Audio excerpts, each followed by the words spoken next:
Welcome back to the Lanterne Rouge Cycling Podcast, the recap of Stage 1 of the Vuelta a España, the Monegasque time trial, 9.4 kilometers. And if you know anything about Monaco, which Benji does as his primary residency, it is not very big. So if you're doing 9.5 kilometers in a 1 kilometer squared place, you have to turn around a lot. You have to go back and forth, twists and turns on all the roads possible.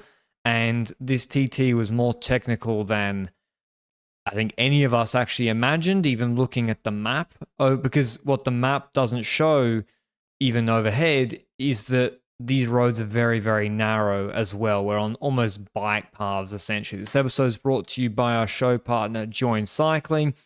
I don't think they have a program for this TT. It's too specific, but maybe you can browse through and let me know which Join plan would be most adept for this course. But yeah, the sprint plan. The sprint, I don't know, isn't it like a CX plan? Yeah, maybe. I reckon there's a few in there. Anyway, the cyclocross one, and it's 10Ks. I think 20 corners, 25 corners. Yeah, almost never in the skis. Really difficult TT to predict. That is for sure. But I want to give some credit before we like tell you what the results are and then dive into the results. But I want to start by talking about someone who's not in the results. The team of Decathlon, Patrick. Their relationship with the hot seat today was off the charts. I was shipping them all day long. I had Jordan Labrosse in the hot seat early on. Then Sander de Pestel took his time, but then got beaten. So by the time he got to the hot seat, it was already someone else's. Then Oscar Chamberlain went on to the hot seat. Then Bizio went on to the hot seat. 4 separate Decathlon riders were on the hot seat today. And Gol. Gol was on the hot seat? No, he wasn't. I was like, what the fuck were you watching? I was just testing you. But the Lanterne Rouge hot seat. Exactly. So we saw very quickly who this course suited, because the guys you think could do a competent TT. I know Amrel had a mech, so that doesn't sort of count, but I don't know, just guys who are a bit less explosive seem to be struggling big time, and then guys who were quite explosive or classic sprinters were doing really, really well. For example, Jordan Labrosse is a cyclocross rider or a mountain bike rider previously. Fabio van den Bossche, he did in the technical part to the finish, he was top 20. And you're like, oh, what does that mean? But he's just like a small lead-out rider. He doesn't have like a big engine, but he was top 20 in a Grand Tour in that intermediate because his handling, he's so good, so explosive.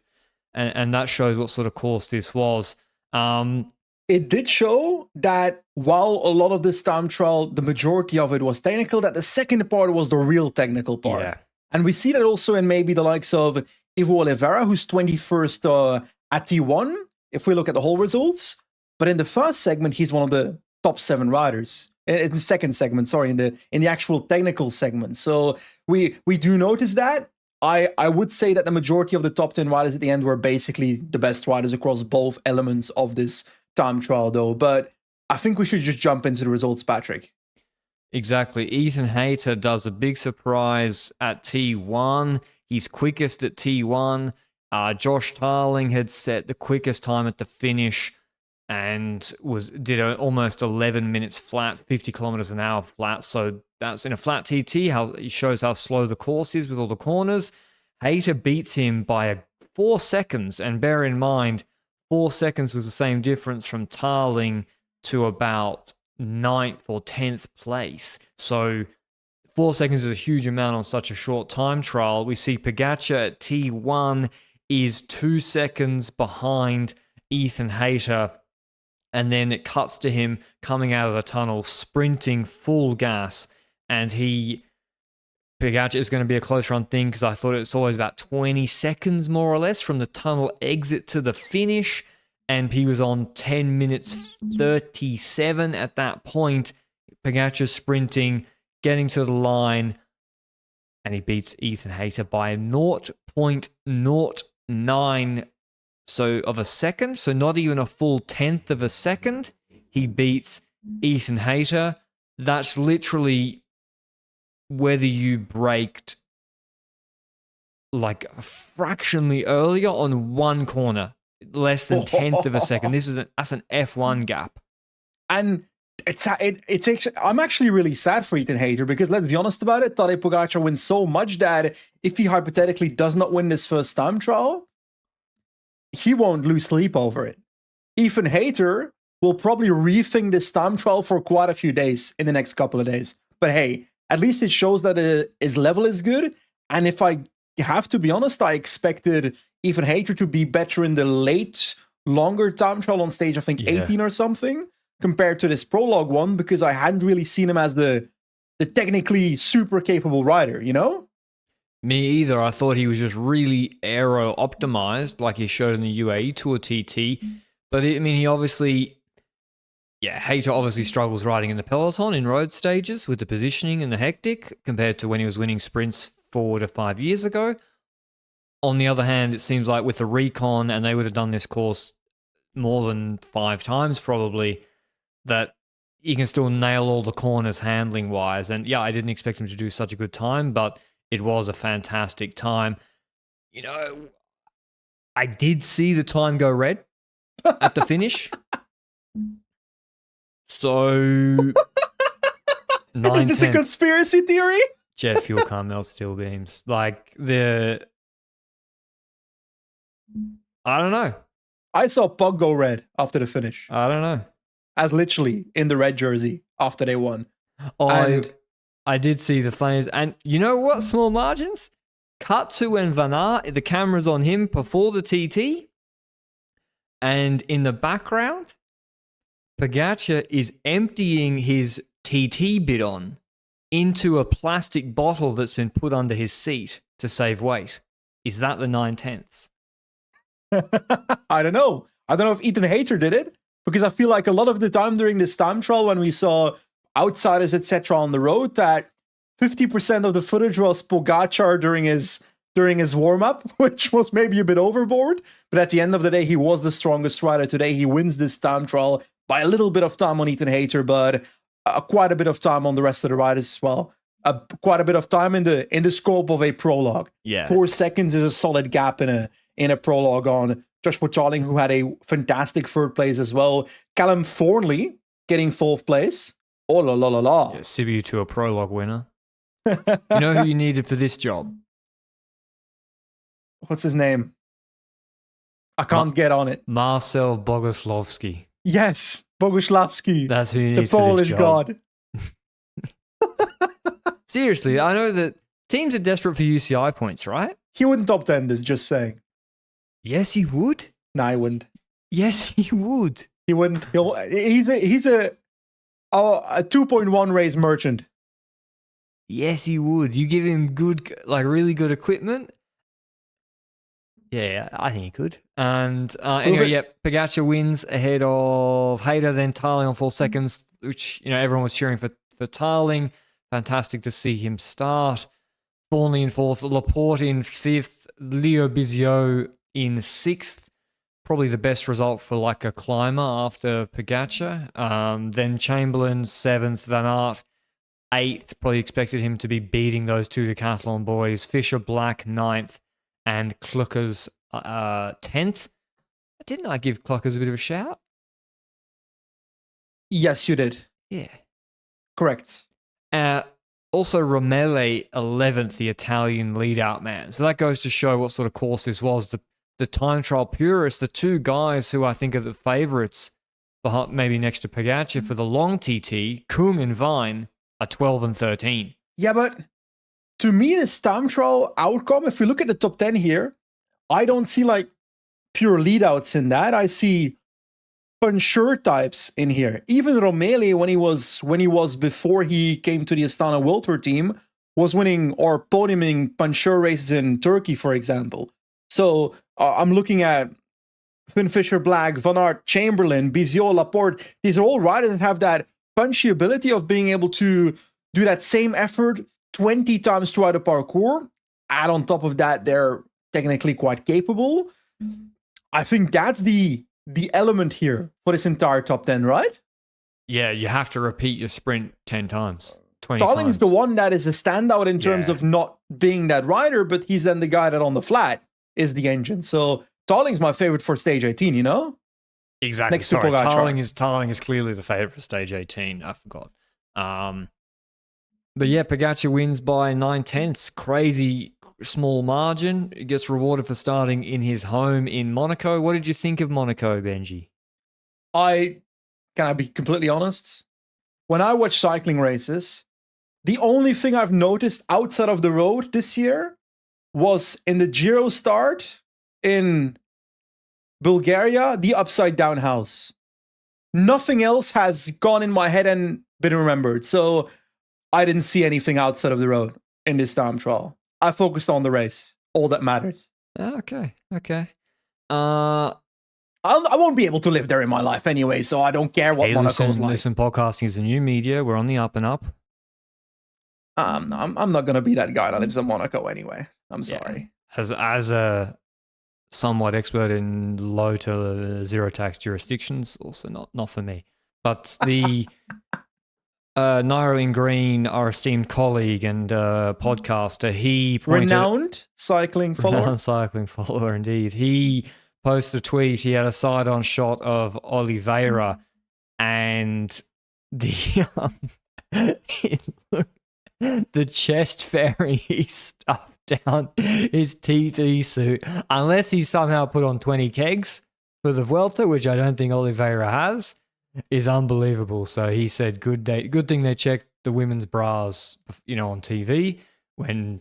It's a very valid tweet. We were literally saying the same thing during the Women's Tour de France fun, that whole debacle of bra maxing came out during the Tour de France fun. We saw literally before that in the men's Tour de France riders doing it.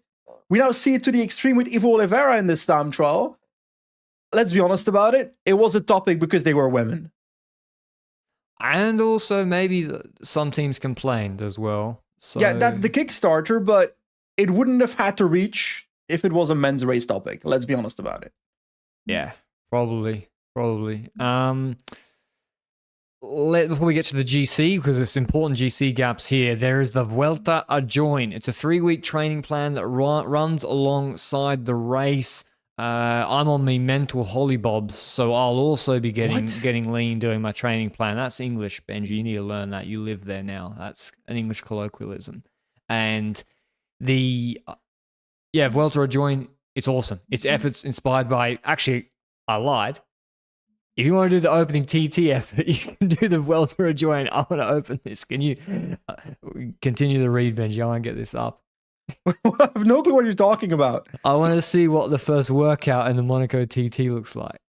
I actually don't know what it looks like, but there's basically multiple workouts every week. I think 4 weeks in total, actually, not 3 weeks. But through that process, you can get better on the bike. And that's also the process I'm doing at the moment to try and lose some kgs. And the key element to join cycling is the consistency that matters. And if you one day, for example, you got to take care of your kids, I'm hypotheticaling a scenario, then you can let your schedule adapt. If you can't do that work at that day, you can let it adapt automatically for the next day, etc. So I'm running out of things to say here, Patrick. How long does it take to find a profile? I got it. I did in like 20 seconds. Yap's really easy. You're not making a good ad for it. No, I got it up straight away. I got the Monaco Teat Long TT. So 3 1-minute openers at 110% FTP, followed by a progressive race effort, building from 95% to 110% FTP, but you do it in 1-minute steps. So it's like a TT ramp effort. That looks really hard. I think I would enjoy that. That looks really hard. I'm a coward. I don't want to do it. But how am I going to... This finished at our bedtime. It's 8 o'clock at night. It really is the Vuelta start. It reminded me of when Remco had to do the TTT in Barcelona in the dark. One of the greatest moments ever. All right, go check out the Join Vuelta Join. I'll be doing it, all jokes aside. Onto the the GC gaps, which are very important. We've got Pogačar in a league of his own, 18 seconds of his teammate Almeida. So Almeida's obviously not too bad. And yeah, to be honest, No offense to him, but can I just remove Pogačar? What do you mean? Well, I don't care about his gap to Kian. Like, can we Yeah, start? Pogacar's going to win this Vuelta. Yeah, yeah. So hypothetically, if we take him out of this Let's list, start with Almeida. that sounds weird. Almeida's the second best ranked GC rider here into TT. I'm trying to look for something to. You said Jay Vine was going to potentially podium this race at some point during our preview. I think with Pogačar and Almeida going for it, I think Vine will be a helper. I think so too, but Almeida, you said it. Yeah, I said it. He could podium it. Almeida's 4 seconds ahead of Roglic. He's 9 seconds ahead of Carlos Rodriguez. Carlos Rodriguez, very good time. Oh, Luke's omitted Pablo Torres. Yeah, me too. If Vine's not a GC rider, Torres isn't either, Patrick. He's too one-dimensional. I think he's going to go for a top 10. Ah. What help does Pogačar need? Who else? Just Sivakov and Vine is enough. I think Torres doesn't have to do anything. I think he goes for GC here. I don't think the aim of this Vuelta for UAE is let Pogačar win this Vuelta with doing as little as possible so he can then win the World Championships afterwards. Disagree. UAE care about not being just a Pogačar show. Winning a Vuelta is pretty good. Yeah, but he can win the Vuelta with me and you helping him. That's not true. I think you're pulling the team down in that case. It's an interesting hypothetical. Almeida, yeah. So Carlos Rodriguez and Torres, they do the best times for two small boys on 9 seconds behind Almeida. Johannesson another on 10 seconds. Schelmoser 11 seconds. Enric Mas, I think a very good TT. 15 seconds to Almeida. Carapaz likewise. Nordhagen Tullet 17 and 18 seconds. Santi 20 seconds. Paul Dublé 25 seconds. Koos 27 seconds. Just in front of his slender boy compatriots Riccatello and Gol on 28 seconds. Only I thought he'd go a little bit faster, frankly, on 32 seconds. I thought he'd be around Nordhagen Tullet. Kian 36 seconds to Almeida with Widar, and that's about it. You know who's going to top 10 this race? Jakob Omerzel. Where did he finish? 72nd. Not a great advertisement for my take, but I'm just saying that actually my take is that he's going to win a stage from the breakaway. Oh, I don't know. I can see a top 10 he can fucking more. climb. I can see a top 10 more just following more than that. I think it's possible. You gotta beat is Valentin Parry-Pancher in this race? He is, but he might go for top 10 in GC. VPP.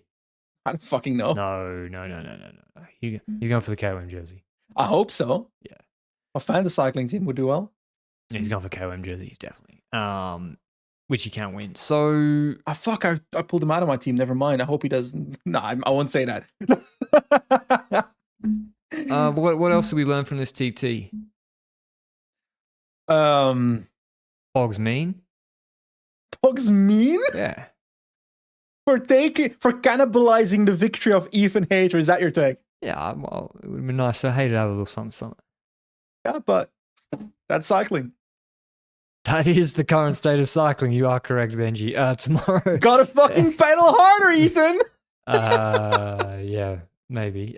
Stage 2 from Monaco to Manosque. We have a classic Provençal stage, 215 kilometers long, and we have 3,000 meters elevation gain, some rolling hills all day. The finish is a grippy drag at about 3 to 4% in steps to Manosque.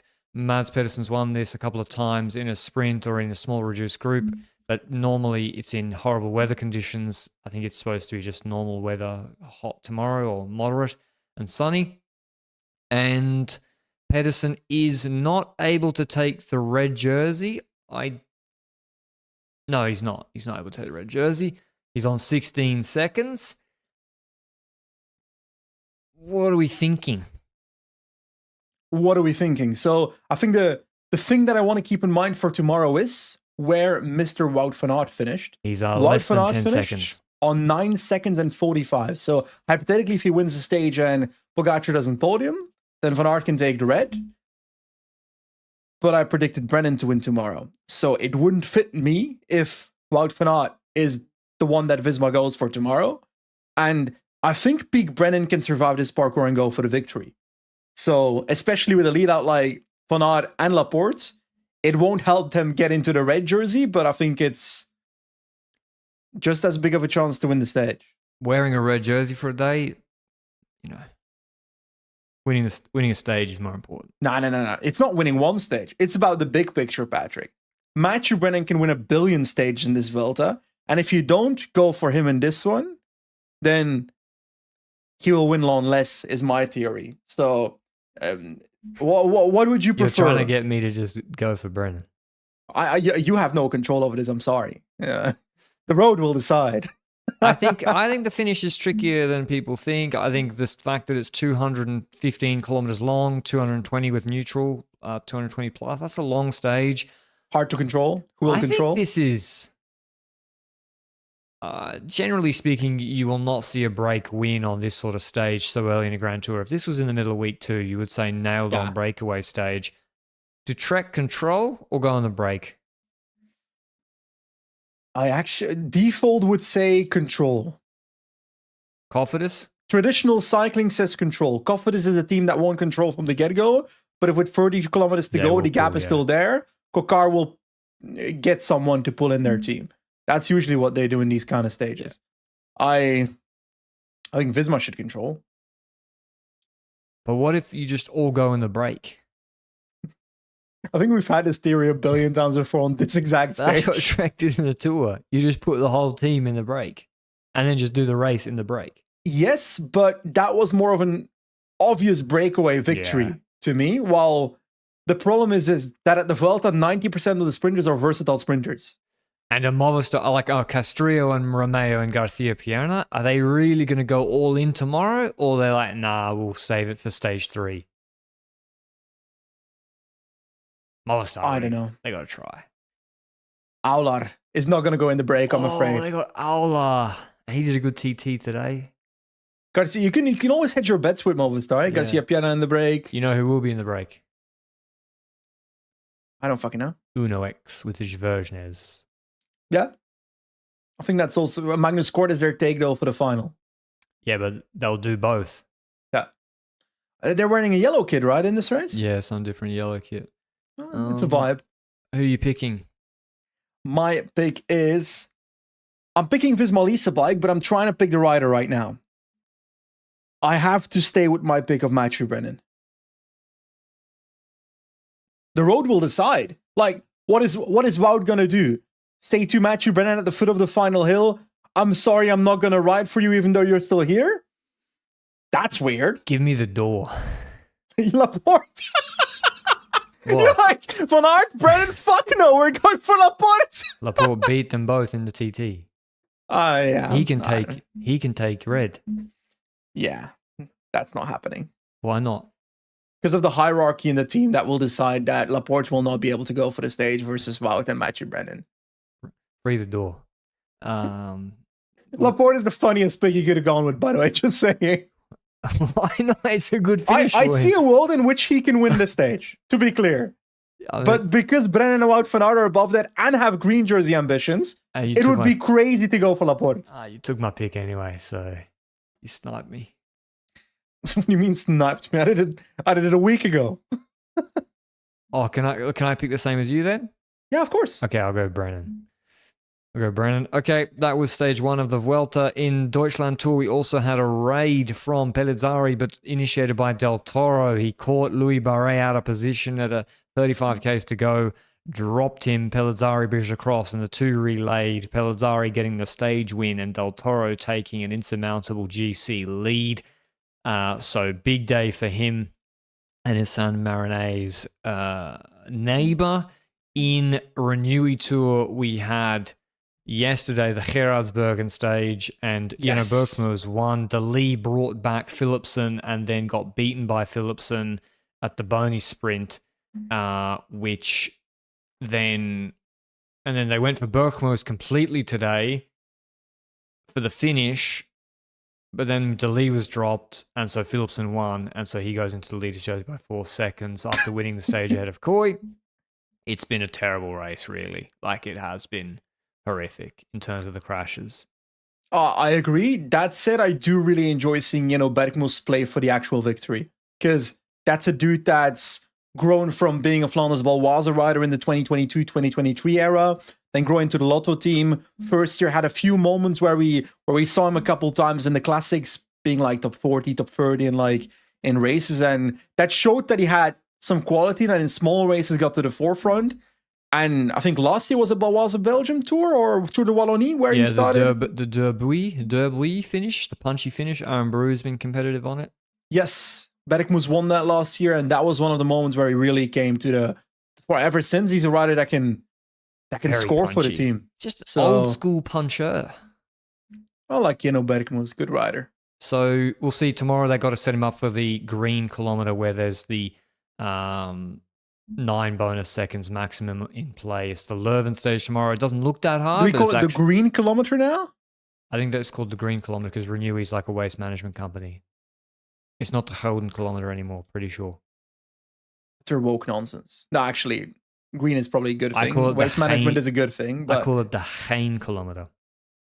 What is that? What is that? That's no kilometer. Geen. Yeah. But it's a kilometer.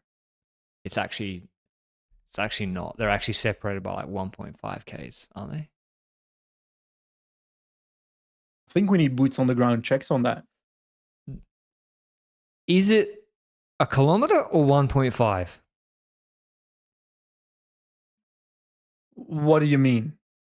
I don't really know what I mean. I'm looking at the profile right now. We got to investigate this.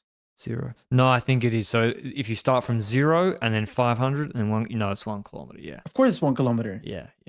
Just got a little bit confused there. You just counted a 500 meter run in for no reason. Yes, I counted the 500 meter run in as part of the first sprint.